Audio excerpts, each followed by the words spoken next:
Olá, amados ouvintes, esse que vos fala é o vosso irmão Dias.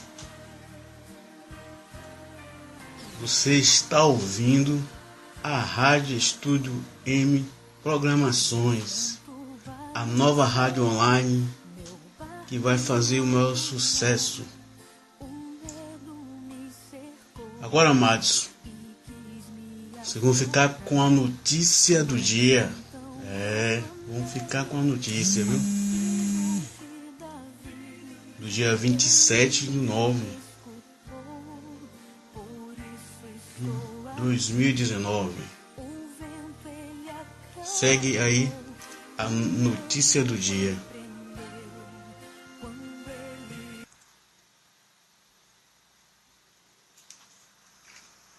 Boa noite.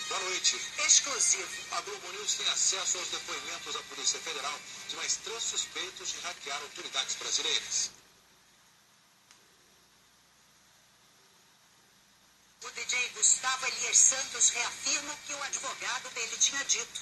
Que o principal suspeito, Walter Delgatti, contou que queria vender o conteúdo das contas do Telegram para o Partido dos Trabalhadores. Mas que não revelou para quem especificamente. A mulher do DJ alegou que os quase 100 mil reais encontrados na casa deles são fruto de apresentações em festas e de comercialização de criptomoedas. Veja também, a Petrobras começa a abastecer os navios iranianos ancorados no Brasil desde junho. Um acidente no mar mata 2 turistas em Maragogi, Alagoas. Tem os gols deste sábado e a medalha brasileira no Mundial de Esportes Aquáticos. Agora, do Jornal Nacional.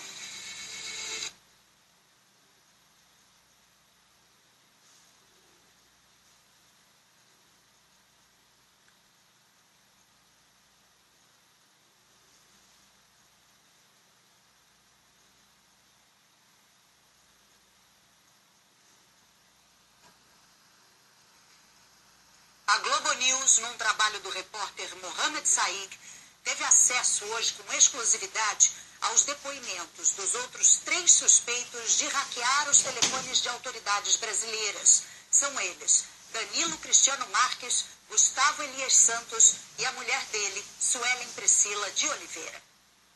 Ontem, o JN divulgou o depoimento de Walter Delgatti, o hacker que confessou à Polícia Federal que foi o autor da invasão dos celulares. Hoje vamos começar com a versão de Gustavo Elias Santos, o DJ Guto.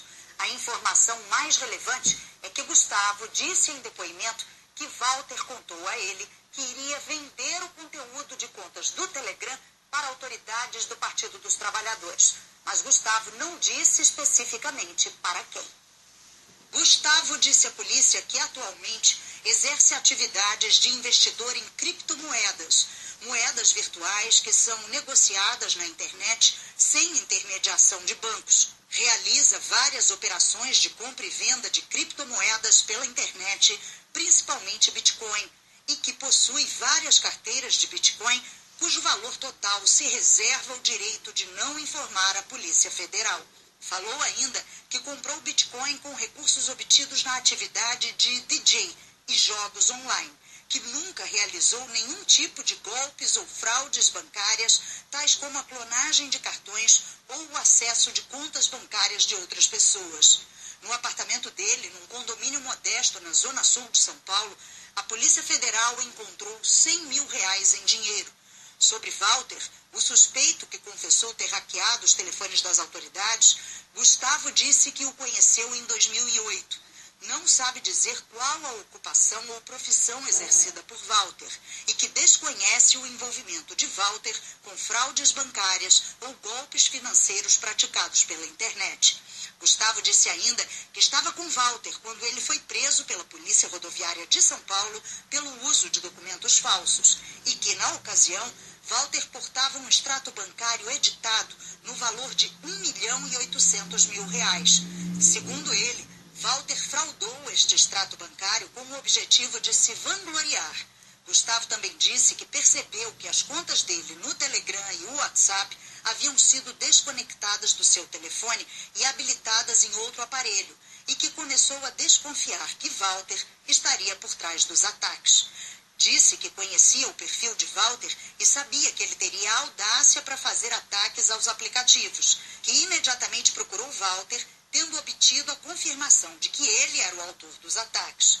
Gustavo disse à Polícia Federal que no final do mês de junho recebeu uma mensagem do Telegram de Walter Neto que continha um link de uma matéria jornalística relacionada à invasão do Telegram do ministro Sérgio Moro, que recebeu a mensagem de Walter de uma outra conta que ele havia habilitado no Telegram, e que Walter se vangloriava de ser o autor da invasão do Telegram do ministro Sérgio Moro. Ainda segundo Gustavo, passados alguns dias, recebeu uma ligação de vídeo de Walter Neto, pela qual ele filmou a tela do seu notebook, onde continha vários ícones do aplicativo Telegram separados por nome. E disse que fez um print, uma foto da tela do computador, da filmagem realizada por Walter, que está armazenada no seu celular. Gustavo disse ainda que Walter nunca...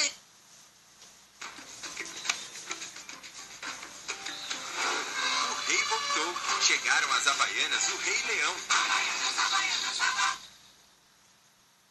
Do you feel stuck when you're trying to speak English? ¿O sueñas en hablar español o francés con fluidez? Je m'appelle Ravi. Explicou como era feito o procedimento para a obtenção de códigos de acessos do Telegram de outras pessoas. E também não mencionou que utilizava um sistema de ligação telefônica pela internet para fazer a captura de códigos de acesso de contas do Telegram. Gustavo também afirma que falou para Walter que isso poderia dar problema, tendo em vista a repercussão do caso, e que dentre as contas de Telegram que apareceram na imagem capturada, se recorda apenas de uma conta em nome do ministro Sérgio Moro, que estava em destaque do lado esquerdo da tela. Gustavo diz que não sabe dizer se Walter recebeu algum tipo de pagamento, vantagem ou benefício em troca das mensagens do Telegram que ele havia capturado de outras pessoas, e que numa conversa por telefone, provavelmente por vídeo, Walter disse que iria vender o conteúdo das contas de Telegram de autoridades para o Partido dos Trabalhadores, mas que não sabe dizer para quem especificamente Walter iria vender o conteúdo. Essa informação já tinha sido dada pelo advogado de Gustavo na quarta-feira, em entrevista coletiva. Confirma que o Walter mandou mensagens para ele, mandou inclusive parte da interceptação telefônica do juiz Sérgio Moro, e a intenção, segundo ele, o meu cliente, ele dá conta de que o Walter disse a ele que a intenção era vender esse produto, essas informações, para o Partido dos Trabalhadores. Mas ele vendeu, né? Não, meu cliente não sabe, não tem essa informação. A única coisa que meu cliente disse, narrou, é que o Walter disse para ele a intenção de vender isso para o Partido dos Trabalhadores. Se ele vendeu, se ele não vendeu, se ele entregou esse material gratuitamente para alguém, isso nós não sabemos. Acredito que pode ser que eu me engane, mas acredito que uns 3 meses atrás. Gustavo ainda disse que movimentou recursos em contas bancárias de Suelen, mas pode afirmar que ela desconhece completamente suas atividades comerciais ou negócios que realizava. Em nota divulgada hoje, o Partido dos Trabalhadores disse que o inquérito da Polícia Federal tem, abre aspas, claro objetivo de produzir mais uma armação contra o PT, fecha aspas. O partido voltou a afirmar que na véspera da eleição presidencial de 1989, a Polícia Federal vestiu sequestradores do empresário Abílio Diniz com camisetas do partido antes de apresentá-los à imprensa. O PT afirmou ainda que tomará as medidas judiciais cabíveis contra os agentes e os responsáveis pelo que classificou de mais esta farsa. O partido disse ainda que é criminosa qualquer tentativa de envolver o PT num caso em que o ministro Sérgio Moro é que tem de se explicar à justiça e em que o maior implicado era filiado ao DEM. Esse trecho é uma referência ao principal suspeito dos hackeamentos, Walter Delgatti, expulso na quinta-feira do DEM. Ontem divulgamos aqui no JN o depoimento de Walter Delgatti, o hacker que confessou à Polícia Federal que foi autor da invasão dos celulares de autoridades. Ele disse aos investigadores que a ex-deputada do PCdoB, Manuela Dávila, foi intermediária entre ele e o site da Intercept, que desde desde o dia 9 de junho, vem divulgando diálogos atribuídos ao então juiz Sérgio Moro e a procuradores da Lava Jato. Manuela Dávila foi candidata a vice na chapa de Fernando Haddad, do PT, à presidência no ano passado. No depoimento, o hacker ressaltou que nada cobrou pelos diálogos e disse que os contatos com o site foram feitos de forma anônima por meio de aplicativos de mensagens. No depoimento, Walter Delgatti Neto disse que, na manhã do Dia das Mães de 2019, ligou diretamente para Manuela Dávila, afirmando que possuía o acervo de conversas do Ministério Público Federal contendo irregularidades. Walter revelou que, na ligação, disse que precisava do contato do jornalista Glenn Greenwald, que, a princípio, Manuela Dávila não estava acreditando no declarante, motivo pelo qual fez o envio para ela de uma gravação de áudio entre os procuradores da República, Orlando e Januário Paludo, que no mesmo domingo do Dia das Mães, cerca de 10 minutos após ter enviado o áudio, recebeu uma mensagem no Telegram do jornalista Glenn Greenwald, que afirmou ter interesse no material que possuiria interesse público. O hacker disse à Polícia Federal que começou a repassar os conteúdos dos procuradores para o jornalista, mas que por conta do tamanho do material, optou por usar o Dropbox, um aplicativo de armazenamento de conteúdo, e entregou a senha de acesso ao aplicativo para Glenn. Walter disse no depoimento que em nenhum momento passou seus dados pessoais para Glenn Greenwald, que Glenn ou qualquer jornalista de sua equipe conhece o declarante. Walter falou ainda que nunca recebeu qualquer valor, quantia ou vantagem em troca do material disponibilizado ao jornalista Glenn Greenwald. No depoimento à Polícia Federal, Walter disse que não possui formação técnica na área de informática, sendo um autodidata, que não exerce nenhuma profissão remunerada, obtendo seus rendimentos de aplicações financeiras que possui. Perguntado como obteve recursos para compor suas aplicações financeiras, afirmou não saber. Ontem, a ex-deputada Manuela Dávila afirmou numa rede social que a pessoa que fez contato com ela queria divulgar o material, sem falar ou insinuar que pretendia receber pagamento ou vantagem de qualquer natureza. Manuela declarou que, apesar de ser jornalista e poder fazer matérias com sigilo de fonte, repassou o contato do jornalista Glenn Greenwald. Manuela afirmou que se coloca à disposição para auxiliar no esclarecimento dos fatos e que pediu aos advogados para entregar cópias das mensagens à Polícia Federal. Outro preso, Danilo Cristiano Marques, de 33 anos, também prestou depoimento à Polícia Federal. Ele foi acompanhado por uma defensora pública e disse que é motorista de aplicativo. Vamos ver o que consta do depoimento.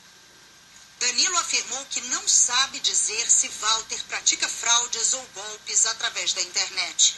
Não sabe dizer se Walter é envolvido em fraudes praticadas contra instituições bancárias e que, às vezes, aparecia com carros luxuosos, mas desconhece como ele obtinha recursos para comprar tais veículos. Também disse que desconhece o envolvimento de Walter na invasão de contas do aplicativo Telegram. Ao falar sobre sua conta bancária no Banco do Brasil, Danilo admitiu que pediu um cartão extra vinculado a esta conta e repassou para Walter, e que esta conta era movimentada somente por Walter. Disse ainda que também já realizou operações de câmbio a pedido de Walter, tendo adquirido dólares americanos em corretoras nas cidades do Rio de Janeiro e São Paulo, e que realizou a compra do total de $3 mil. No fim do depoimento, Danilo disse que não sabe dizer se Gustavo está envolvido com a prática de fraudes bancárias ou outros crimes e que não conhece Suelen. Vamos ver agora o que disse Suelen Priscila de Oliveira, mulher de Gustavo Elias Santos, o DJ Guto. Segundo Suelen, Gustavo possui como fonte de renda os valores que recebem como DJ em festas, bem como a remuneração obtida com a negociação de criptomoedas, principalmente Bitcoin. Suelen disse que os valores em espécie encontrados pela Polícia Federal em sua residência têm como origem as remunerações recebidas por Gustavo como DJ e a comercialização de Bitcoins. Que Gustavo realiza entre 3 a 5 shows como DJ por mês. E que Gustavo recebe por festa ou evento que participa o valor aproximado de R$500. Mas não sabe dizer quanto Gustavo consegue ganhar por mês com a comercialização de Bitcoins. E que não sabe dizer qual a origem dos recursos movimentados na conta bancária que possui no banco. Suelen também disse que uma viagem